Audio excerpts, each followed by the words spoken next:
Pakistan first time आना और बहुत अच्छा एक्सपीरियंस है। जो भी हम चीज़ें हम बुक्स में पढ़ते थे, टेक्स्ट बुक में, जहाँ पे दिखाया जाता था कि पाकिस्तान इंडिया के बीच में ऐसी वॉर्स चल रही हैं, लोग ऐसे हैं, वहाँ का कल्चर ऐसा है, लेकिन यहाँ आके यहाँ आके देख के पता चला कि बहुत डिफरेंट है। मतलब काफ़ी सारी चीज़ें मतलब एक्सपीरियंस करी कि लोग यहाँ के बहुत अच्छे हैं। जहाँ हमने खाना खाया वही उन्होंने भी खाया। उन्होंने कोई ऐसी फरमाइश नहीं करी कि हमें नॉन वेज खाना है, या फिर जो हमने बिल्कुल वेज प्लेन सिंपल राइस दाल खाए वही उन्होंने हमारे साथ खाए। हमारे कल्चर के अंदर उन्होंने अपने आप को भी ढाल हमसे कोई ज़्यादा मतलब हमें बहुत अच्छे से उन्होंने ठंडा पानी पिलाए थी गर्मी में, हमारी बहुत सेवा करी, हमें सारे गुरुद्वारों के बहुत अच्छे से दर्शन करवाए। और उसके बाद हम जितने भी गुरुद्वारे में गए उन्होंने हमारा बहुत अच्छे से प्रबंध किया रहने का, वहाँ पे हमारी बहुत अच्छी फैसिलिटीज़ प्रोवाइड करी, और उसके लिए हम उनके लिए बहुत शुक्रगुजार करते हैं। ਰੱਬ ਕਰੇ ਰਵਲੀਨ ਬਾਕੀ ਜਿਹੜੀ ਯੂਥ ਹੈ ਸਾਡੀ ਉਧਰ ਦੀ ਇੰਡੀਆ ਦੀ ਜਾਂ ਪਾਕਿਸਤਾਨ ਦੀ ਉਹ ਵੀ ਇਹਨਾਂ ਬੁਨਿਆਦਾਂ ਤੇ ਸੋਚਣ। ਤੁਸੀਂ ਵਾਪਸ ਚਲੇ ਗਏ ਪੰਜਾਬ ਪਾਕਿਸਤਾਨ ਤੋਂ ਵਾਪਸ ਚਲੇ ਗਏ ਤੇ ਤੁਹਾਡੇ ਜਿਹੜੇ ਫਰੈਂਡਸ ਸਨ ਜ਼ਰੀ ਜੀ ਗੱਲ ਉਹਨੂੰ ਪਤਾ ਹੋਏਗਾ ਕਿ ਰਵਲੀਨ 10 ਦਿਨ ਪਾਕਿਸਤਾਨ ਰਹਿ ਕੇ ਆਈ ਹੈ, ਪੰਜਾਬ ਦੇ ਅੰਦਰ ਰਹਿ ਕੇ ਆਈ ਹੈ, ਤੇ ਕੀ ਉਹਨਾਂ ਨੇ ਪੁੱਛਿਆ, ਕਿਹੜੇ ਕੁਐਸਚਨ ਹੁੰਦੇ ਸਨ ਤੇ ਕੀ ਤੁਸੀਂ ਦੱਸਿਆ, ਤੇ ਉਸ ਤੋਂ ਬਾਅਦ ਹੁਣ ਉਹਨਾਂ ਦੇ ਕੋਈ ਜ਼ਿਹਨਾਂ ਦੇ ਵਿੱਚ ਕੋਈ ਚੇਂਜ ਪਹਿਲੇ ਨਿਸਬਤ ਆਇਆ ਜਾਂ ਕਿ ਅਜੇ ਵੀ ਉਹ ਮੀਡੀਆ ਦਾ ਜਿਹੜਾ ਹੈ ਅਸਰ ਹੈ, ਕਿਉਂਕਿ ਤੁਸੀਂ ਤੇ ਡਾਇਰੈਕਟ ਹੋ ਕੇ ਇੱਥੋਂ ਗਏ ਔਰ ਤੁਹਾਡੀ ਗੱਲ ਜਿਹੜੀ ਹੈ ਉਹ ਜ਼ਿਆਦਾ ਵੈਲਿਊ ਰੱਖਦੀ ਹੋਗੀ। ਮੀਡੀਆ ਦਾ ਪ੍ਰਭਾਵ ਤੇ ਬੱਚਿਆਂ ਵਿੱਚ ਪੜਦਾ ਹੀ ਹੈ ਉੱਥੇ ਦਾ। ਜਿਵੇਂ ਤੁਸੀਂ ਦੇਖੋਗੇ ਕੈਨੇਡਾ, मतलब वो काफी चीजों ग्लोरीफाई करके दिखाते हैं कि वहाँ की चीजें बहुत अच्छी है, बहुत अच्छी है। तो वो जो बच्चे चीज देखते हैं मीडिया पे वो उनको ज्यादा इम्पैक्टफुल लगती है, उनको काफी अच्छा लगता है वो देखने पे कि हमें भी जाना है वहाँ और ऐसे। लेकिन जब तक हम उनका पर्सपेक्टिव सिर्फ एक बंदा पर्सपेक्टिव नहीं चेंज कर सकता। सिर्फ एक बंदे को भी बहुत काफी पावर चाहिए। जैसे अगर आप कोई प्राइम मिनिस्टर हो, जैसे आपके इमरान खान ही, मैंने वहां पे सुना आके कि इमरान खान जी ने काफी यूथ को इम्पैक्ट किया हुआ है, तो वो एक अच्छी पोजीशन पे आके उन्होंने उनको इम्पैक्ट हम्म। लोग यूथ के ऊपर है ऐसा, मतलब बच्चों के ऊपर उनका। तो कहने का मतलब ये है कि अगर कोई अच्छी पोस्ट पे हो, काफी अच्छा तो वो बच्चों काफी इम्पैक्टफुल हो सकता है और लोगों को काफी मतलब खींच सकता है कि वो यहाँ पे भी आए। ਬਿਲਕੁਲ ਠੀਕ ਹੈ। ਇਹਦੇ ਨਾਲ ਹੀ ਇੱਕ ਜਿਹੜਾ ਅਗਲਾ ਕੁਐਸਚਨ ਹੈ ਮੇਰਾ, ਮੈਂ ਤੁਹਾਡੀ ਗੱਲ ਦੇ ਨਾਲ ਹੀ ਲਿੰਕ ਕਰਦਾ ਵਾਂ ਕਿ ਪਾਕਿਸਤਾਨ ਦਾ ਜਦੋਂ ਨਾਮ ਤੁਹਾਡੇ ਸਾਹਮਣੇ ਆਉਂਦਾ ਹੈ ਉੱਥੇ ਬੈਠੇ ਹੋਇਆ, ਤੇ ਕਿਹੜੇ ਐਸੇ ਨਾਮ ਹਨ ਜਿਹੜੇ ਤੁਹਾਡੇ ਜ਼ਿਹਨ ਦੇ ਵਿੱਚ ਆਉਂਦੇ ਹਨ ਕਿ ਇਹ ਪਾਕਿਸਤਾਨੀ ਹਨ ਜਾਂ ਇਹ ਲੋਕ ਜਿਹੜੇ ਆ ਇਹ ਪੰਜਾਬੀ ਹੈ? देखो सारे तो सेम ही है, गुरु नानक साहब की रीत तो सभी फॉलो कर रहे हैं, पंगत में बैठ के लंगर छकाना और ये सब चीजें। जो चीज वहां फॉलो हो रही है वो यहाँ भी फॉलो हो रही है, तो सब सेम है, ऐसा कुछ नहीं है। अगर हम ही अपने पर्सपेक्टिव ऐसे बना लेते हैं, हम ऐसी सोच बना लेते हैं कि लोग ऐसे हैं, लोग ऐसे हैं, लेकिन सब सेम है। वहां पे उन्होंने हमें काफी अच्छे से लंगर छकाया, हमारी काफी अच्छे से उन्होंने नहीं देखभाल करी। नहीं तो नहीं ਰਵਲੀਨ, ਮੇਰਾ ਕੁਐਸਚਨ ਇਹ ਹੈ ਕਿ ਕਿਹੜੇ ਐਸੇ ਕੁਝ ਅੱਜ ਦੇ ਦੌਰ ਦੇ ਐਸੇ ਕੁਝ ਨਾਮ ਹਨ, ਐਸੇ ਕੁਝ ਲੋਕ ਹਨ, ਜਿੰਦੇ ਲੋਕ ਜਿਹੜੇ ਅੱਜ ਮੌਜੂਦ ਹਨ ਪਾਕਿਸਤਾਨ ਦੇ, ਭਲੇ ਉਹ ਪੋਲੀਟੀਸ਼ੀਅਨ ਹਨ, ਭਲੇ ਉਹ ਐਕਟਰ ਹਨ, ਭਲੇ ਉਹ ਕਿਸੇ ਹੋਰ ਫੀਲਡ ਦੇ ਨਾਲ ਜੁੜੇ ਹੋਏ ਹਨ, ਜਿਹੜਾ ਉੱਥੇ ਬੈਠ ਕੇ ਉਹਨਾਂ ਦਾ ਹਵਾਲਾ ਬਣਦਾ ਹੈ, ਪੰਜਾਬ ਹਵਾਲਾ ਬਣਦਾ ਹੈ ਜਾਂ ਪਾਕਿਸਤਾਨ ਹਵਾਲਾ ਬਣਦਾ ਹੈ? हवाला मतलब समझ नहीं आया। ਰੈਫਰੈਂਸ ਬਣਦਾ, ਜਿਵੇਂ ਤੁਸੀਂ ਜ਼ਿਕਰ ਕੀਤਾ ਇਮਰਾਨ ਖਾਨ ਦੇ ਬਾਰੇ ਜ਼ਿਕਰ ਕੀਤਾ, ਇਸ ਤਰੀਕੇ ਕਿਹੜੇ जी ਕਿਹੜੇ और भी ਕਿਹੜੇ काफी सारे, ਕਿਹੜੇ ਹਾਂ ਕਿਹੜੇ ਕਿਹੜੇ ਨਾਂ? ਜੀ ਜੀ। नुसरत फतेह अली खान। हम्म। नुसरत फतेह अली खान वो काफी अच्छा गाते हैं, उनकी उनकी काफी जैसे हम जितने भी लोग हैं वो सुनते हैं उनका। और काफी सारे जो वहाँ पे लोग और भी थे वहाँ पे, जैसे जो और तो ज्यादा हम और अली जाफर और ये सब जो पाकिस्तान की और देखो ज्यादा तो हमारी किसी से मुलाकात नहीं हुई, देखने पे हमें पता चलता है कि वहाँ के लोग कैसे हैं। ਤੁਹਾਡਾ ਕਹਿਣਾ ਹੈ ਕਿ ਜਿਹੜੇ ਲੋਕ 뮤직 ਦੇ ਨਾਲ ਜੁੜੇ ਹੋਏ ਹਨ ਇੰਡੀਅਨ ਜਿਹੜੇ ਆ ਉਹ ਉਹਨਾਂ ਨੂੰ ਜ਼ਿਆਦਾ ਜਾਣਦੇ ਆ?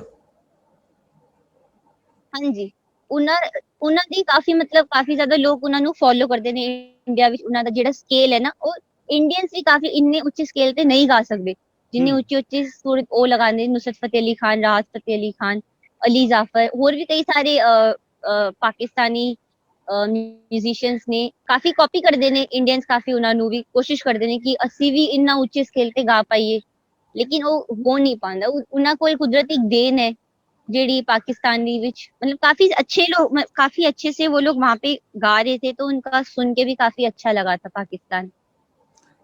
ਤੁਸੀਂ ਖੁਦ ਵੀ ਕੀਰਤਨ ਦੇ ਨਾਲ ਜੁੜੇ ਹੋਏ ਹੋ। ਗੁਰਬਾਣੀ ਜਿਹੜੀ ਹੈ ਉਹ ਰੀਡਿੰਗ ਤੁਹਾਡੀ ਬਹੁਤ ਅੱਛੀ ਹੈ। ਮੈਂ ਪੰਜਾ ਸਾਹਿਬ ਸੌਰੀ ਮੈਂ ਸੁਣ ਰਿਹਾ ਸੀ ਗੁਰਦੁਆਰਾ ਜਨਮ ਅਸਥਾਨ ਦੇ ਵਿੱਚ ਜਦੋਂ ਤੁਸੀਂ हाँ ਪੜ੍ਹ जी, ਰਿਹਾ ਸੀ ਗੁਰਬਾਣੀ। ਤੇ ਇਹ ਕਦੋਂ हाँ ਤੋਂ जी। ਤੁਸੀਂ ਪੜ੍ਹ ਰਹੇ ਹੋ ਔਰ ਕਿੱਥੇ ਕਿੱਥੇ ਤੁਸੀਂ ਪੜ੍ਹਿਆ? ਕਿਸੇ ਖਾਸ ਗੁਰਦੁਆਰਾ ਸਾਹਿਬ ਦੇ ਅੰਦਰ ਪੜ੍ਹਿਆ ਜਾਂ ਕਿ ਬਸ ਆਪਣੇ ਘਰ ਦੇ ਅੰਦਰ ਹੀ ਪੜ੍ਹਦੇ ਹੋ? ਨਹੀਂ, ਸਾਡੇ ਇੱਥੇ ਗੁਰਦੁਆਰੇ ਹੋਰ ਵੀ ਕਾਫੀ ਗੁਰਦੁਆਰੇ ਨੇ, ਇਤਿਹਾਸਿਕ ਗੁਰਦੁਆਰੇ ਬੰਗਲਾ ਸਾਹਿਬ, ਉੱਥੇ ਵੀ ਅਸੀਂ ਸ਼ਬਦ ਪੜ੍ਹਦੇ ਆ। ਰਕਾਬਗੰਜ ਇਤਿਹਾਸਿਕ ਗੁਰਦੁਆਰੇ, ਸਾਡੇ ਨੇੜੇ ਹੀ ਸੰਤ ਸੁਜਾਨ ਸਿੰਘ ਜੀ ਦਾ ਗੁਰਦੁਆਰਾ ਵੀ ਹੈ, ਉੱਥੇ ਵੀ ਅਸੀਂ ਸ਼ਬਦ ਪੜ੍ਹਦੇ ਆ। ਅਸੀਂ ਰੋਜ਼ ਉੱਥੇ ਸ਼ਬਦ ਪੜ੍ਹਦੇ ਆ, ਤੇ ਤਾਂ ਕਰਕੇ ਅਸੀਂ ਰੋਜ਼ ਪੜ੍ਹਦੇ ਪੜ੍ਹਦੇ ਇੱਕ ਮਤਲਬ ਜਿਵੇਂ ਬੱਚਾ ਰੋਜ਼ ਸਕੂਲ ਜਾਂਦਾ ਤੇ ਉਹਨੂੰ ਪੜ੍ਹਾਈ ਯਾਦ ਰਹਿੰਦੀ ਹੈ, ਇਹੋ ਜੀ ਗੱਲ, ਅਸੀਂ ਰੋਜ਼ ਗੁਰਬਾਣੀ ਨਾਲ ਜੁੜੇ ਰਹਾਂਗੇ ਤੇ ਸਾਨੂੰ ਵੀ ਗੁਰਬਾਣੀ ਯਾਦ ਹੀ ਰਹੇਗੀ। ਜੇਕਰ ਅਸੀਂ ਪੜ੍ਹ ਕੇ ਛੋੜ ਦਾਂਗੇ ਤੇ ਅਸੀਂ ਭੁੱਲ ਜਾਵਾਂਗੇ। ਬਿਲਕੁਲ ਸਹੀ ਕਹਿੰਦੇ ਹੋ ਰਵਲੀਨ। ਇਹ ਦੱਸੋ ਕਿ ਜਿਹੜਾ ਪੰਜਾਬੀ ਪ੍ਰਚਾਰ ਦੇ ਇਹ ਸਿਲਸਿਲਾ ਅਸੀਂ ਸਟਾਰਟ ਕੀਤਾ ਇੰਟਰਵਿਊਜ਼ ਦਾ, ਇੱਕ ਆਪਸੀ ਸਾਂਝ ਵਧਾਉਣ ਲਈ, ਇੱਕ ਪੀਸ ਦਾ ਜਿਹੜਾ ਹੈ, ਪੀਸ ਦੇ ਰਾਹੀਂ ਲੋਕਾਂ ਨੂੰ ਜੋੜਨ ਦੀ ਕੋਸ਼ਿਸ਼ ਜਿਹੜੀ ਹੈ, ਇਹ ਤੁਹਾਨੂੰ ਕਿਵੇਂ ਦੀ ਲੱਗ ਰਹੀ? ਕਾਫੀ ਲੋਕ ਤੁਹਾਡੇ ਜਿਹੜਾ ਪੰਜਾਬੀ ਪ੍ਰਚਾਰ ਟੀਵੀ ਇਹਨੂੰ ਫੋਲੋ ਵੀ ਕਰਦੇ ਨੇ, ਦੇਖਦੇ ਵੀ ਨੇ, ਕਾਫੀ ਅੱਛੇ ਅੱਛੇ ਉਹ ਵਿਊਜ਼ ਵੀ ਪਾਉਂਦੇ ਨੇ ਕਿ ਮਤਲਬ ਕਾਫੀ ਅੱਛੇ ਤਰੀਕੇ ਨਾਲ ਤੁਸੀਂ ਅੱਛੇ ਮਤਲਬ ਅੱਛਾ ਇੰਟਰਵਿਊ ਲੈਂਦੇ ਹੋ। ਤਾਂ ਕਰਕੇ ਮਤਲਬ ਕਾਫੀ ਜਿਹੜੀ ਤੁਹਾਡੀ ਟੀਮ ਸੀ ਉਹ ਵੀ ਕਾਫੀ ਅੱਛੀ ਸੀ, ਕਾਫੀ ਅੱਛੇ ਤਰੀਕੇ ਨਾਲ ਉਹਨਾਂ ਨੇ ਸਾਡੇ ਨਾਲ ਗੱਲਬਾਤ ਕੀਤੀ, ਸਾਨੂੰ ਮਤਲਬ ਕਾਫੀ ਅੱਛੇ ਤਰੀਕੇ ਨਾਲ ਉਹਨਾਂ ਨੇ ਸਾਡਾ ਬਹੁਤ ਅੱਛਾ ਇੰਟਰਵਿਊ ਵੀ ਲਿੱਤਾ ਸੀ। ਅੱਛਾ, ਅਗਰ ਅਸੀਂ ਚਾਹੀਏ ਇੱਥੇ ਪਾਕਿਸਤਾਨ ਦੇ ਵਿੱਚ ਬੈਠ ਕੇ ਕਿ ਜਿਸ ਤਰੀਕੇ ਦੇ ਨਾਲ ਅਸੀਂ ਤੁਹਾਡਾ ਇੰਟਰਵਿਊ ਕਰ ਰਹੇ ਹਾਂ, ਉਸ ਤੇ ਤੁਸੀਂ ਇਹ ਜਿਹੜਾ ਇੱਕ ਪਰਪਸ ਹੈ ਸਾਡਾ ਆਪਸੀ ਸਾਂਝ ਦਾ ਜਾਂ ਇੱਕ ਦੂਜੇ ਦੇ ਬਾਰੇ ਜਾਣਨ ਦਾ ਜਾਂ ਨਫ਼ਰਤਾਂ ਮੁਕਾਉਣ ਦਾ, ਅਗਰ ਅਸੀਂ ਚਾਹੀਏ ਕਿ ਦਿੱਲੀ ਦੀ ਜਿਹੜੀ ਯੂਥ ਹੈ ਉਹਨਾਂ ਦੇ ਤੁਸੀਂ ਪੰਜਾਬੀ ਪ੍ਰਚਾਰ ਲਈ, ਪੰਜਾਬੀ ਪ੍ਰਚਾਰ ਟੀਵੀ ਲਈ ਤੁਸੀਂ ਉੱਥੇ ਕੁਝ ਇੰਟਰਵਿਊ ਕੰਡਕਟ ਕਰੋ, ਤੇ ਕਿਆ ਤੁਸੀਂ ਖੁਸ਼ੀ ਖੁਸ਼ੀ ਇਹ ਕੰਮ ਕਰਨਾ ਪਸੰਦ ਕਰੋਗੇ? ਉਹ ਤੇ ਜਿਹੜਾ ਹੋਰ ਉਹਨਾਂ ਜਿਵੇਂ ਸਾਨੂੰ ਅਸੀਂ ਇੱਕ ਵਾਰ ਗੱਲਬਾਤ ਕਰਨੀ ਪਏਗੀ ਨਾ ਬੱਚਿਆਂ ਨਾਲ, ਸਾਨੂੰ ਦੱਸਣਾ ਬਿਲਕੁਲ ਅਸੀਂ ਕਰਾਂਗੇ। ਕਾਫੀ ਅੱਛਾ ਚੈਨਲ ਸੀ, ਕਾਫੀ ਅੱਛੇ ਨਾਲ ਤਰੀਕੇ ਨਾਲ ਬੱਚਿਆਂ ਨਾਲ ਗੱਲਬਾਤ ਕੀਤੀ, ਬਿਲਕੁਲ ਕਰਾਂਗੇ। ਤੇ ਐਂਡ ਤੇ ਤੁਸੀਂ ਕੁਝ ਖਾਸ ਆਪਣਾ ਸੁਨੇਹਾ ਜਿਹੜਾ ਹੈ ਉਹ ਦੇਣਾ ਚਾਹੋ, ਕਿਉਂਕਿ ਅਸੀਂ ਇੰਟਰਵਿਊ ਜਿਹੜਾ ਹੈ ਉਹ ਮੇਰਾ ਲਾਸਟ ਕੁਐਸਚਨ ਹੀ ਹੋਏਗਾ। ਇਹਦੇ ਅੰਦਰ ਤੁਸੀਂ ਖੁੱਲ੍ਹ ਕੇ ਬੋਲ ਸਕਦੇ ਹੋ ਜੋ ਤੁਹਾਡੇ ਜ਼ਿਹਨ ਦੇ ਵਿੱਚ ਹੈ, ਕੀ ਕਹਿਣਾ ਚਾਹੁੰਦੇ ਹੋ ਲੋਕਾਂ ਨੂੰ, ਕੀ ਮੈਸੇਜ ਦੇਣਾ ਚਾਹੁੰਦੇ ਹੋ, ਔਰ ਕੀ ਕੋਈ ਚੀਜ਼ ਐਸੀ ਰਹਿ ਗਈ ਹੈ, ਕੋਈ ਮੇਰਾ ਕੁਐਸਚਨ ਐਸਾ ਰਹਿ ਗਿਆ ਹੋਵੇ ਜਿਹਦਾ ਤੁਸੀਂ ਰਿਪਲਾਈ ਕਰਨਾ ਚਾਹੋ ਔਰ ਮੈਂ ਕਰ ਨਾ ਪਾਇਆ ਹਾਂ?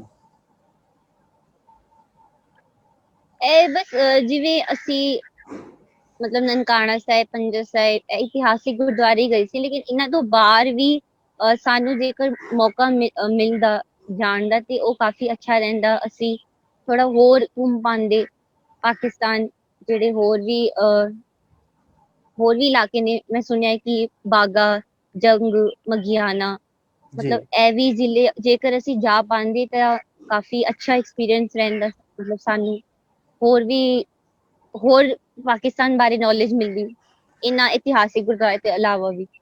ਮਤਲਬ ਤੁਸੀਂ ਕਹਿਣਾ ਚਾਹੁੰਦੇ ਹੋ ਕਿ ਜਿਹੜੇ 5-6 ਗੁਰਦੁਆਰਿਆਂ ਦੇ ਅੰਦਰ ਇੱਥੇ ਰੱਖਿਆ ਜਾਂਦਾ ਵਾ ਸਿੱਖ ਯਾਤਰੀਆਂ ਹਾਂਜੀ, ਨੂੰ, ਜਿਹੜੇ ਇੰਡੀਅਨ ਪੰਜਾਬ ਤੋਂ ਯਾਤਰੀ ਆਉਂਦੇ ਨੇ, ਇਹਨਾਂ ਨੂੰ ਇਹਦੇ ਨਾਲ ਨਾਲ ਹਾਂਜੀ, ਬਾਕੀ ਜਿਹੜੀਆਂ ਪਲੇਸਿਸ ਹਨ, ਬਾਕੀ ਇਤਿਹਾਸਿਕ ਜਿਹੜੇ ਗੁਰਦੁਆਰਾ ਸਾਹਿਬ ਹਨ ਜਾਂ ਹੋਰ ਪੰਜਾਬ ਦੀ ਹਿਸਟਰੀ ਦੇ ਨਾਲ ਜਿਹੜੀਆਂ ਜੁੜੀਆਂ ਥਾਵਾਂ ਹਨ, ਉਹ ਵੀ ਵਿਜ਼ਿਟ ਕਰਵਾਉਣੀਆਂ ਚਾਹੀਦੀਆਂ। ਹਾਂਜੀ, ਉਹ ਵੀ, ਤਾਂ ਕਿ ਬੱਚੇ ਹੋਰ ਵੀ ਇਸ ਤੋਂ ਇਲਾਵਾ ਵੀ ਪਾਕਿਸਤਾਨ ਬਾਰੇ ਜਾਣੂ ਹੋਈ, ਕਿਤੇ ਹੋਰ ਕੀ ਹੈ, ਹੋਰ ਕਿਹੜੇ ਸਾਰੇ, ਕਿਉਂਕਿ ਅਸੀਂ ਤੇ ਸਾਨੂੰ ਸਿਰਫ ਇਹੋ ਯਾਦ ਹੈ ਕਿ ਅਸੀਂ ਨਨਕਾਣਾ ਸਾਹਿਬ, ਪੰਜਾ ਸਾਹਿਬ, ਲਾਹੌਰ ਗਏ। ਇਸ ਤੋਂ ਇਲਾਵਾ ਹੋਰ ਵੀ ਕਾਫੀ ਸਾਰੇ ਜ਼ਿਲ੍ਹੇ ਨੇ। ਮੇਰੇ ਖਿਆਲ ਮੈਂ ਸੁਣਿਆ ਕਿ ਇੱਥੇ ਲਾਹੌਰ ਯੂਨੀਵਰਸਿਟੀ ਵੀ ਹੈ, ਪੰਜਾਬ ਯੂਨੀਵਰਸਿਟੀ ਜਿਹੜੀ ਲਾਹੌਰ ਵਿੱਚ ਹੈ। ਤਿੰਨ ਯੂਨੀਵਰਸਿਟੀਆਂ ਨੇ, ਇੱਕ ਤੇ ਇੰਡੀਆ ਵਿੱਚ ਹੀ ਹੈ ਪੰਜਾਬ ਯੂਨੀਵਰਸਿਟੀ, ਤੇ ਤਿੰਨ ਯੂਨੀਵਰਸਿਟੀ ਇੱਥੇ ਪਾਕਿਸਤਾਨ ਵਿੱਚ ਨੇ, ਲਾਹੌਰ ਵਿੱਚ। ਤਾਂ ਅਸੀਂ ਜੇਕਰ ਅਸੀਂ ਉਹ ਵੀ ਵਿਜ਼ਿਟ ਕਰ ਪਾਉਂਦੇ, ਦੇਖ ਪਾਉਂਦੇ ਕਿ ਕਿਹੋ ਜਿਹੀ ਉੱਥੇ ਪੜ੍ਹਾਈ ਹੁੰਦੀ ਹੈ, ਜਾਂ ਕਿਵੇਂ ਲੋਕ ਮਤਲਬ ਬੱਚੇ ਕਿਵੇਂ ਮਤਲਬ ਪੜ੍ਹਾਈ, ਤਾਂ ਸਾਨੂੰ ਹੋਰ ਉੱਥੇ ਬਾਰੇ ਨੌਲੇਜ ਮਿਲਦੀ। ਬਿਲਕੁਲ ਤੁਸੀਂ ਸਹੀ ਕਹਿੰਦੇ ਹੋ ਕਿ ਇਹਦੇ ਨਾਲ ਨਾਲ ਧਾਰਮਿਕ ਪੁਆਇੰਟਸ ਦੇ ਨਾਲ ਨਾਲ ਗੁਰਦੁਆਰਾ ਸਾਹਿਬ ਦੇ ਨਾਲ ਨਾਲ ਅੱਜ ਦੀ ਐਜੂਕੇਸ਼ਨ ਕਿੱਥੇ ਖੜੀ ਹੈ, ਪੰਜਾਬ ਯੂਨੀਵਰਸਿਟੀ ਪਟਿਆਲਾ ਉਹਦਾ ਕੀ ਲੈਵਲ ਹੈ ਐਜੂਕੇਸ਼ਨ ਦਾ, ਔਰ ਪੰਜਾਬ ਯੂਨੀਵਰਸਿਟੀ ਲਾਹੌਰ ਦਾ ਕੀ ਐਜੂਕੇਸ਼ਨ ਲੈਵਲ ਹੈ, ਇਹ ਇੱਕ ਦੂਸਰੇ ਨਾਲ ਅਗਰ ਅਸੀਂ ਵਿਜ਼ਿਟ ਆਪਣੇ ਨਵੀਂ ਪੀੜ੍ਹੀ ਨੂੰ ਅਸੀਂ ਕਰਾ ਦਈਏ ਔਰ ਫਿਰ ਕਲਚਰ ਐਕਸਚੇਂਜ, ਕਿਉਂਕਿ ਕਲਚਰ ਤਾਂ ਇੱਕ ਹੀ ਹੈ, ਪੰਜਾਬ ਦਾ ਕਲਚਰ ਦੇਖ ਕੇ ਅਸੀਂ ਦਿੱਲੀ ਤੋਂ ਲੈ ਕੇ ਆਈਏ ਔਰ ਐਂਡ ਤੱਕ ਅਟਕ ਤੱਕ ਔਰ ਸਾਦਕਾਬਾਦ ਤੱਕ ਉਹ ਤਾਂ ਸੇਮ ਕਲਚਰ ਹੈ ਜਿੱਥੇ ਤੱਕ ਮਹਾਰਾਜਾ ਰਣਜੀਤ ਸਿੰਘ ਦਾ ਪੰਜਾਬ ਹੈ ਸੀ। ਲੇਕਿਨ ਅੱਜ ਕੀ ਹੈ, ਇਹ ਦੇਖਣ ਦਾ ਨਵੀਂ ਨਸਲ ਨੂੰ ਮੌਕਾ ਮਿਲੇਗਾ ਔਰ ਉਹਦੇ ਵਿੱਚ ਕੁਝ ਜਾਣਨ ਦਾ ਮੌਕਾ ਔਰ ਕੁਝ ਨਵਾਂ ਕਰਨ ਦਾ ਜਿਹੜਾ ਹੈ ਉਹ ਮੌਕਾ ਮਿਲੇਗਾ। ਸੋ ਦੋਨਾਂ ਸਰਕਾਰਾਂ ਅੱਗੇ ਸਾਡੀ ਇਹ ਦਰਖਾਸਤ ਹੈ, ਹੱਥ ਜੋੜ ਕੇ ਬੇਨਤੀ ਹੈ ਕਿ ਜਿਤਨੇ ਵੀ ਉੱਥੋਂ ਦੀ ਯੂਥ ਆਉਂਦੀ ਹੈ, ਖਾਸ ਕਰ ਯੂਨੀਵਰਸਿਟੀਜ਼ ਦੇ ਬੱਚੇ ਹਨ, ਉਹਨਾਂ ਲਈ ਸੈਪਰੇਟ ਟ੍ਰਿਪ ਜਿਹੜੇ ਹਨ ਉਹ ਅਰੇਂਜ ਕੀਤੇ ਜਾਣ। ਮਤਲਬ ਵਿਸਾਖੀ ਦੇ ਮੇਲੇ ਤੇ ਆਉਂਦੇ ਨੇ, ਗੁਰਪੁਰਬ ਤੇ ਆਉਂਦੇ ਨੇ, ਉਹ ਤਾਂ ਬਿਲਕੁਲ ਠੀਕ ਹੈ, ਲੇਕਿਨ ਉਸ ਤੋਂ ਐਕਸਟਰਾ ਵੀਜ਼ਿਆਂ ਦੇ ਅੰਦਰ ਆਸਾਨੀਆਂ ਦਿੱਤੀਆਂ ਜਾਣ ਤਾਂ ਜੇ ਅੱਜ ਦੀ ਯੂਥ ਇੱਕ ਦੂਜੇ ਨਾਲ ਮਿਲ ਸਕੇ। ਔਰ ਉਸ ਲਈ ਪੰਜਾਬੀ ਪ੍ਰਚਾਰ ਰਾਹੀਂ, ਅਗਰ ਜਿਵੇਂ ਤੁਸੀਂ ਇੱਕ ਗਰੁੱਪ ਪਾਉਣਾ ਚਾਹੁੰਦੇ ਹੋ, ਤੁਸੀਂ ਸਾਡੀ ਹੈਲਪ ਲੈਣਾ ਚਾਹੁੰਦੇ ਹੋ ਪੰਜਾਬੀ ਪ੍ਰਚਾਰ ਦੀ, ਤੇ ਅਸੀਂ ਤੁਹਾਨੂੰ ਯੂਨੀਵਰਸਿਟੀਜ਼ ਦੇ ਨਾਲ ਮਿਲ ਕੇ ਸਪਾਂਸਰਸ਼ਿਪ ਲੈਟਰ ਜਿਹੜੇ ਆ ਉਹ ਇਸ਼ੂ ਕਰਵਾ ਸਕਦੇ ਹਾਂ। ਇਸ ਤਰੀਕੇ ਦੇ ਨਾਲ ਬਹੁਤ ਕੁਝ ਜਿਹੜਾ ਹੋਣ ਵਾਲਾ ਹੈ, ਜਿਹੜਾ ਨਹੀਂ ਹੋ ਰਹੀ ਆ, ਉਹ ਅਸੀਂ ਕਰ ਸਕਦੇ ਹਾਂ। ਤੇ ਐਂਡ ਤੇ ਕੀ ਕਹਿਣਾ ਚਾਹੋਗੇ, ਉਸ ਤੋਂ ਬਾਅਦ ਇੱਕ ਦੂਸਰੇ ਤੋਂ ਆਪਾਂ ਇਜਾਜ਼ਤ ਲਵੀਏ। ਹਾਂਜੀ, ਇਹ ਮਤਲਬ ਕਾਫੀ ਅੱਛਾ ਸੀ ਸਾਡਾ ਟ੍ਰਿਪ ਪਾਕਿਸਤਾਨ ਦਾ। ਮੇਰਾ ਤੇ ਫਸਟ ਟਾਈਮ ਸੀ ਔਰ ਕੁਦਰਤੀ ਗੁਰੂ ਨਾਨਕ ਸਾਹਿਬ ਨੇ ਬੁਲਾਣਾ ਸੀ, ਤਾਂ ਕਰਕੇ ਮੇਰਾ ਤੁਰੰਤ ਹੀ ਪਾਸਪੋਰਟ ਵੀ ਬਣ ਗਿਆ, ਨਾਲ ਵੀਜ਼ਾ ਵੀ ਲੱਗਿਆ। ਹੁਣ ਅਸੀਂ ਜਦ ਮੈਂ ਆਪਣੀ ਮੰਮੀ ਦਾ ਬਣਵਾ ਰਹੀ ਹਾਂ, ਲੇਕਿਨ ਕਾਫੀ ਟਾਈਮ ਲੱਗ ਰਿਹਾ ਉਹਦੇ ਵਿੱਚ। ਤੇ ਇਹ ਜੇਕਰ ਗੁਰੂ ਨਾਨਕ ਸਾਹਿਬ ਦੀ ਉਹ ਚਾਹੁੰਦੇ ਸੀ ਕਿ ਮੈਂ ਉੱਧਰ ਆਵਾਂ, ਪਾਕਿਸਤਾਨ ਵੇਖਾਂ ਤੇ ਹੋਰ ਬੱਚਿਆਂ ਨੂੰ ਆ ਕੇ ਦੱਸਾਂ, ਤਾਂ ਕਰਕੇ ਉਹਨਾਂ ਨੇ ਮੈਨੂੰ ਉੱਥੇ ਬੁਲਾਇਆ ਪਾਕਿਸਤਾਨ। ਤਾਂ ਕਰਕੇ ਜਿਹੜੇ ਬੱਚੇ ਹੋਰ ਵੀ ਆਉਂਦੇ ਉਹ ਬਿਲਕੁਲ ਆਉਣ, ਉਹਨਾਂ ਨੂੰ ਜਾਣਾ ਚਾਹੀਦਾ ਹੈ, ਉਹਨਾਂ ਦੇ ਗੁਰੂਆਂ ਦੀ ਧਰਤੀ ਹੈ, ਉੱਥੇ ਜਾ ਕੇ ਦੇਖਣਾ ਚਾਹੀਦਾ ਹੈ। ਤੇ ਉਹ ਪਾਕਿਸਤਾਨ ਦੀ ਉੱਥੇ ਜਾ ਕੇ ਕਿ ਗੁਰੂ ਨਾਨਕ ਸਾਹਿਬ ਨੇ ਉੱਥੇ ਚਰਨ ਪਾਏ ਨੇ, ਉਧਰ ਦੀ ਧੂੜ ਜਿਹਦੇ ਕਹਿੰਦੇ ਮਸਤਕ ਤੇ ਲਗਾਣੀ, ਉਹੀ ਬਹੁਤ ਵੱਡੀ ਗੱਲ ਹੈ।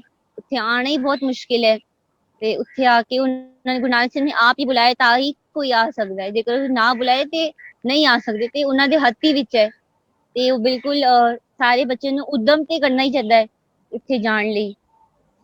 Thank you so much Ravleen. ਤੇ ਤੁਹਾਡੇ ਨਾਲ ਜਿਸ ਤਰੀਕੇ ਨਾਲ ਤੁਸੀਂ ਕਿਹਾ, ਕੁਝ ਅਸੀਂ ਇੰਟਰਵਿਊਜ਼ ਦਾ ਸਿਲਸਿਲਾ ਵੀ ਅੱਗੇ ਸਟਾਰਟ ਕਰਾਂਗੇ, ਜਿਹੜਾ ਡੈਫੀਨੇਟਲੀ ਪੰਜਾਬੀ ਪ੍ਰਚਾਰ ਨਾਲ ਜੁੜੇ ਹੋਏ ਲੋਕ ਦੇਖ ਸਕਣਗੇ। ਤੇ ਦਿਲੀ ਤੁਹਾਡਾ ਸ਼ੁਕਰਾਨਾ ਕਿ ਤੁਸੀਂ ਟਾਈਮ ਕੱਢਿਆ ਔਰ ਇਤਨੀਆਂ ਸੋਹਣੀਆਂ ਗੱਲਾਂ ਕੀਤੀਆਂ। ਰੱਬ ਰੱਖਾ ਜੀ। ਹਾਂਜੀ, ਸਤਿ ਸ਼੍ਰੀ ਅਕਾਲ।